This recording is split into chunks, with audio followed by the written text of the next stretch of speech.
നമസ്തേ. എച്ച്യൂട്ടേഴ്സിൻ്റെ മറ്റൊരു വീഡിയോയിലേക്ക് എല്ലാവർക്കും സ്വാഗതം. അപ്പോൾ നമ്മൾ കഴിഞ്ഞ 2 ക്ലാസ്സുകൾ ചെയ്തു. ആദ്യത്തെ പാഠവും രണ്ടാമത്തെ പാഠവും നമുക്ക് നന്നായി മനസ്സിലായിട്ടുണ്ടാവുമെന്നാണ് ഞാൻ വിചാരിക്കുന്നത് കേട്ടോ.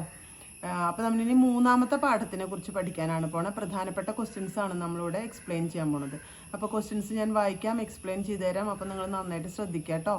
ആരെങ്കിലും ചാനൽ സബ്സ്ക്രൈബ് ചെയ്യാത്തവരുണ്ടെങ്കിൽ സബ്സ്ക്രൈബ് ചെയ്യുക, ലൈക്ക് ചെയ്യുക, ഷെയർ ചെയ്യുക, ഞങ്ങളെ സപ്പോർട്ട് ചെയ്യുക. ഓക്കെ. പാഠഭാഗങ്ങൾ കാണാത്തവർ അല്ലെങ്കിൽ മനസ്സിലാക്കാത്തവരുണ്ടെങ്കിൽ പാഠം എക്സ്പ്ലെയിൻ ചെയ്യുന്ന വീഡിയോ കണ്ടിട്ട് വേണം നോട്ട് നോക്കാൻ. നോട്ടിൽ ഞാൻ കുറച്ച് സ്പീഡിലാണ് പറഞ്ഞു പോണത്, ഇല്ലെങ്കിൽ നിങ്ങൾക്കത് ബുദ്ധിമുട്ടാവും. അപ്പോൾ അതുകൊണ്ട് നോക്കിയിട്ട് ഈ വീഡിയോ കണ്ടാൽ കുറച്ചുകൂടി നിങ്ങൾക്ക് ഹെൽപ്ഫുൾ ആവും. അപ്പോൾ 3ാമത്തെ പാഠഭാഗം എന്ന് പറയുന്നത് നമ്മൾ ഇന്ന് പഠിക്കാൻ പോകുന്നത് ഭവിഷ്യത്തവ എന്ന് പറയുന്നതാണ് അല്ലേ. അച്ഛനും അമ്മയും മകനും കൂടിയിട്ട് അച്ഛമ്മേനെ ഒരു വൃദ്ധസദനത്തിൽ കൊണ്ടുപോയി ആക്കുന്ന ഒരു രീതിയാണ് നമ്മളവിടെ കാണുന്നത് അല്ലേ. അങ്ങനെ ഒരു കഥയാണ്. അതൊരു പടകഥാ രീതിയിലാണ്. അപ്പോൾ അതുകൊണ്ട് തന്നെ അതിൽ പടകഥാ ലേഖനം എങ്ങനെയാണ് എന്നൊക്കെ ചോദിക്കാനുള്ള സാധ്യതയുണ്ട്. അപ്പോൾ ആദ്യം ഞാൻ പറഞ്ഞ പോലെ തന്നെ കുറച്ച് ഇമ്പോർട്ടൻ്റ് ആയിട്ടുള്ള ക്വസ്റ്റ്യൻസ് പാഠഭാഗത്തുനിന്ന് വരുന്നതാണ് നമ്മൾ ഇവിടെ ചെയ്യാൻ പോണത്. അപ്പോൾ ഞാൻ വായിച്ച് എക്സ്പ്ലെയിൻ ചെയ്യാം, നിങ്ങൾ ശ്രദ്ധിച്ച് നോക്കൂ കേട്ടോ. ഓക്കെ. അപ്പോൾ നമുക്ക് നോക്കാം. മഞ്ജൂഷാതഃ ഉചിതപദാനി സ്വീകൃത്യ ഉത്തരത.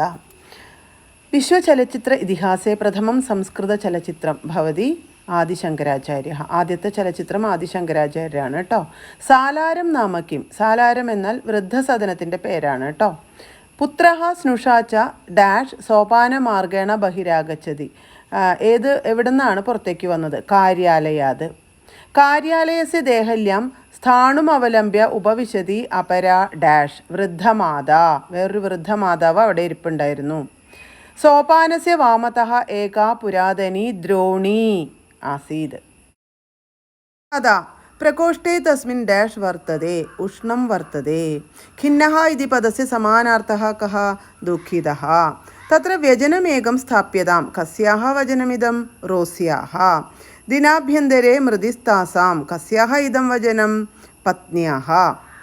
ഇത്രയാണ് 10 ചോദ്യങ്ങൾ നമുക്ക് ബ്രാക്കറ്റിൽ തന്നിട്ട് ഉത്തരമെടുത്ത് എഴുതാനുള്ളത്. അടുത്തത് ഉദാഹരണാനുസാരം വിശ്ലേഷയത. ഉദാഹരണം പോലെ പദച്ഛേദം ചെയ്യുക. തതസ്തസ്യ തതഹ പ്ലസ് തസ്യ.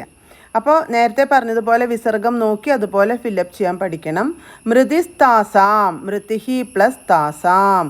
നേഷ്യമാണസ്ത്വം നേഷ്യമാണഹ പ്ലസ് ത്വം.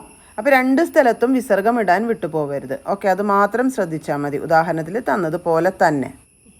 3ാമതായിട്ട് വരുന്നത് ത്വാന്തം ലബന്ധം തുമുന്നന്ത പദാനി ചിത്വ ലിഖത എന്നുള്ളതാണ്.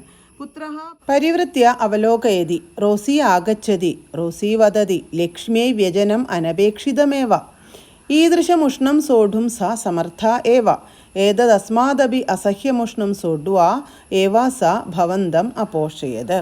ഇവിടെ കൊടുത്തിട്ടുള്ളതെന്ന് ത്വാന്തം ലബന്ധം തുമുന്നന്തം എടുത്ത് നമ്മൾ എഴുതേണ്ടതാണ്. ഇതിൽ നിന്ന് ത്വാന്തം ലബന്ധം തുമുന്നന്തം എടുത്ത് എഴുതാനാണ് പറഞ്ഞത്. ഞാൻ കഴിഞ്ഞ ക്ലാസ്സുകളിൽ നിങ്ങൾക്ക് പറഞ്ഞു തന്നു. ത്വാന്ന് എൻ്റെ ചെയ്യണത് ത്വാന്തം, യാന്ന് എൻ്റെ ചെയ്യണത് ലബന്ധം, തും എന്ന എൻ്റെ ചെയ്യണത് തുമുന്നന്തം. അതുകൊണ്ട് തന്നെ സോഢ്വ എന്നുള്ളത് ത്വാന്തം, പരിവൃത്യ എന്നുള്ളത് ലബന്ധം, സോഢും എന്നുള്ളത് തുമുന്നന്തം. ഓക്കെ, ഇനി അടുത്ത ഭാഗത്തേക്ക് പോവാം. അടുത്തത് പേടികാതഃ പദാനുപയുജ്യ വാക്യാനി പൂരയത എന്നുള്ളതാണ്. ഒരു ബോക്സിൽ ചിന്താകുലേ നേത്രേ ഖിന്നഃ പുത്രഃ ബാലകഃ പിതുഹു എന്ന് കൊടുത്തിട്ടുണ്ട്. 2ാമത്തെ കോളത്തിൽ ഉപനേത്രം ദക്ഷിണഹസ്തം ദർപ്പണേ. 3ാമത്തിലെ ഗൃഹ്ണാതി അപസാര്യതേ ദൃശ്യതേ. ചിന്താകുലേ നേത്രേ ദർപ്പണേ ദൃശ്യതേ. ഖിന്നഃ പുത്രഃ ഉപനേത്രം അപസാര്യതേ. ബാലകഃ പിതുഹു ദക്ഷിണഹസ്തം ഗൃഹ്ണാതി. അടുത്തത് യഥോചിതം യോജയത. വൃദ്ധസദനം വാഹനം തെറ്റിച്ച് കൊടുത്തിട്ടുണ്ട്. യാനം സാലാരം ദ്രോണി അന്തേവാസിനി റോസി പാത്രം എന്ന്. അപ്പോൾ വൃദ്ധസദനം സാലാരം, യാനം വാഹനം, ദ്രോണി പാത്രം, റോസി അന്തേവാസിനി എന്നിങ്ങനെ മാച്ച് ചെയ്ത് എഴുതേണ്ടതാണ്. ഇത് ഏറ്റവും എളുപ്പത്തിൽ നമുക്ക് ചെയ്യാൻ പറ്റുന്നതാണ് അല്ലേ. ഇതെല്ലാ കാര്യങ്ങളും നമുക്ക് അറിയണതാണ്. ദ്രോണി പാത്രമാണെന്നും റോസി അന്തേവാസിനിയാണെന്നൊക്കെ. അടുത്തത് ഗദ്യഭാഗം പഠിത്വ പടകഥാരൂപേണ പരിവർത്തയത. ഞാൻ നേരത്തെ പറഞ്ഞു പടകഥാരൂപത്തിൽ ലേഖനം ചെയ്യുക എന്നുള്ളത് വളരെ പ്രധാനപ്പെട്ട ഒരു കാര്യമാണ്. ഇടയ്ക്ക് അങ്ങനത്തെ ക്വസ്റ്റ്യൻസ് വരും. അപ്പോൾ ഇവിടെ നമുക്കൊരു ഗദ്യരൂപം തന്നിട്ടുണ്ട്, ഗദ്യപാഠം തന്നിട്ടുണ്ട്. ആ ഗദ്യപാഠത്തിന് എങ്ങനെയാണ് പടകഥാ രീതിയിൽ എഴുതുക, പടകഥ എന്ന് പറഞ്ഞാൽ തിരക്കഥ എന്നാണ് ഉദ്ദേശിക്കുന്നത്. എങ്ങനെയാണ് നമ്മളിതിനെ രംഗത്ത് സജ്ജീകരിക്കുമ്പോൾ, രംഗത്ത് വീഡിയോ അല്ലെങ്കിൽ നാടകമായിട്ട് എടുക്കുമ്പോൾ എങ്ങനെയൊക്കെയാണ് നമ്മൾ ഏതൊക്കെ ക്യാരക്ടേഴ്സ് വേണം, എവിടെ നമ്മൾ ക്യാമറ വെക്കും, ആരൊക്കെ എപ്പോൾ എൻ്റർ ചെയ്യണം, ആരൊക്കെ ഡയലോഗ് പറയണം, എന്ത് ഡയലോഗ് പറയണം, അങ്ങനെയുള്ള കാര്യങ്ങൾ ഒരു പാരഗ്രാഫ് തന്നിട്ട് അതിൽ നിന്ന് നമ്മൾ ഡിസൈഡ് ചെയ്ത് എഴുതുക എന്നുള്ളതാണ്. ഓക്കെ, അപ്പോൾ അതാണ് ഇവിടെ നമുക്ക് പടകഥാ രൂപത്തിൽ എഴുതാൻ പറഞ്ഞു വന്നിട്ടുള്ളത്. അപ്പോൾ നമുക്ക് നോക്കാം കേട്ടോ. ഇവിടെ പടകഥാ രൂപത്തിൽ നമ്മുടെ അടുത്ത് എഴുതാൻ പറഞ്ഞിട്ടുള്ളത് ഒരു കഴിഞ്ഞ പാഠത്തിലെ ഒരു പാസേജ് തന്നേക്കണേ. ഭവന്തഃ ഗച്ഛന്തു നാഹമധുന ആഗച്ഛാമി അസ്യ ദയനീയദശാം അവസ്ഥാം വിചിന്യ കഥമേദം ത്യക്ത്വാ ഗന്തും ശക്നുമഃ ഏഷ സർവദാ അസ്മാൻ പരിത്രാതും വ്യഗ്രഹ ആസീത് തത്സർവം വിസ്മൃത്യ ആപതി ഏതം അനാദൃത്യ ഗന്തും നാഹം സമർത്ഥ ഗച്ഛന്തു സർവേ ഗച്ഛന്തു. ഇത് നമ്മുടെ ശാരിക പക്ഷി പറയുന്ന ഡയലോഗാണ്. അതിലുള്ള ക്യാരക്ടേഴ്സിനെ നമുക്ക് ഏകദേശം അറിയാം. അപ്പോൾ നമ്മൾ എന്താ ചെയ്യേണ്ടത്? അപ്പോൾ നമ്മൾ ചെയ്യേണ്ടത് എന്താണെന്ന് വെച്ചാൽ ആദ്യം ക്യാരക്ടേഴ്സിനെ എഴുതണം. ദൃശ്യം 1 എന്ന് എഴുതണം. 3 കോളം ആദ്യം വരയ്ക്കണം. എന്നിട്ട് അതിൻ്റെ മുകളിൽ ക്യാരക്ടേഴ്സ് ആരൊക്കെയാണെന്ന് തീരുമാനിക്കണം. അപ്പോൾ ഈ വനത്തിലുള്ള ക്യാരക്ടേഴ്സിനെ നമുക്കറിയാം. ശാരിക പക്ഷിയുണ്ട്, ഉണങ്ങിയ വൃക്ഷമുണ്ട്, ശാരികയുടെ അച്ഛനമ്മമാരുണ്ട്, മറ്റു പക്ഷികളുണ്ട് അല്ലേ. പ്രദേശം എന്ന് പറയുന്നത് വനമാണ്. അപ്പോൾ ഇത്രയും കാര്യങ്ങൾ ഭംഗിയായിട്ട് അവിടെ എഴുതി വയ്ക്കുക. സ്ഥലം എവിടെയാണ്, കഥാപാത്രങ്ങൾ ആരൊക്കെയാണ്, എത്രാമത്തെ ദൃശ്യമാണ്. പിന്നെ 3 കോളം ഇങ്ങനെ വരയ്ക്കുക.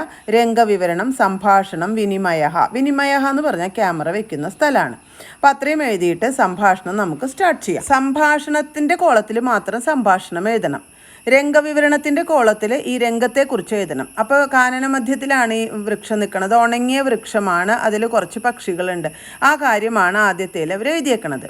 മനസ്സിലായോ? രണ്ടാമത്തെ കോളത്തിൽ സംഭാഷണം എഴുതണം. 3-ാമത്തെ കോളത്തിൽ ക്യാമറ എവിടെ വെക്കണമെന്ന് തീരുമാനിക്കണം. ഛായാഗ്രാഹി സമീപേ എന്ന് പറഞ്ഞാൽ ക്യാമറ സമീപത്ത് ഉണ്ട് എന്നാണ് അർത്ഥം. മനസ്സിലായോ? ഇപ്പോൾ 2-ാമത്തെ കോളമാണ് കാണിക്കുന്നത്. അതിൽ സംഭാഷണം എഴുതിയിട്ടുണ്ട്. അപ്പോൾ ആദ്യത്തെ കോളത്തിൽ രംഗവിവരണത്തിലെ എല്ലാ പക്ഷികളും ഈ വനം ഉപേക്ഷിച്ച് പോയി എന്നുള്ള കാര്യം എക്സ്പ്ലെയിൻ ചെയ്തിട്ടുണ്ട്. അത് നിങ്ങൾക്ക് അറിയുന്ന രീതിയിൽ നിങ്ങൾ എഴുതിയാൽ മതി. സംഭാഷണത്തിൽ പറയുന്നുണ്ട് അയ്യേ ശാരികേ ശീഘ്രം ആഗച്ഛതു അങ്ങനെയൊക്കെ പറയുന്നുണ്ടല്ലോ. അതിൽ നിങ്ങൾക്ക് അറിയുന്ന പക്ഷിയോട് വരൂ, നമുക്ക് പോവാം, എല്ലാ പക്ഷികളും പോകുന്നു എന്നുള്ള കാര്യം അവർ അങ്ങോട്ടും ഇങ്ങോട്ടും സംഭാഷണം ചെയ്യുന്നത്. ശാരിക ഉത്തരം പറയുന്നത് ഭവന്തഃ ഗച്ഛന്തു നാഹമധുന ആഗച്ഛാമി. അതൊക്കെ തന്നിട്ടുള്ള പാസേജിൽ നിന്ന് തന്നെ നിങ്ങൾക്ക് എടുത്ത് എഴുതാം. മനസ്സിലായോ? അപ്പോൾ അത് അവിടെ എഴുതി വയ്ക്കുക. ആ സംഭാഷണം ഇൻവേർട്ടഡ് കോമാസിലാന്ന് ഞാൻ പറഞ്ഞിട്ടുണ്ട്. അത് വരുന്നതൊക്കെ സംഭാഷണത്തിൻ്റെ കോളത്തിൽ എഴുതുക. ശാരികയുടെ ബാക്കി ദുഃഖഭാഗങ്ങളൊക്കെ നമുക്ക് രംഗവിവരണത്തിൽ എഴുതാം, ദുഃഖിച്ച് അവിടെ ഇരിക്കുന്നത്. കുറച്ച് കഴിയുമ്പോൾ 3-ാമത്തെ സെക്ഷൻ ആവാറായി. അപ്പോൾ 3-ാമത്തെ സെക്ഷൻ വരുമ്പോൾ എന്താണ് ഉണ്ടാവുക? ശാരിക സങ്കടത്തോടു കൂടി നിൽക്കുന്നു.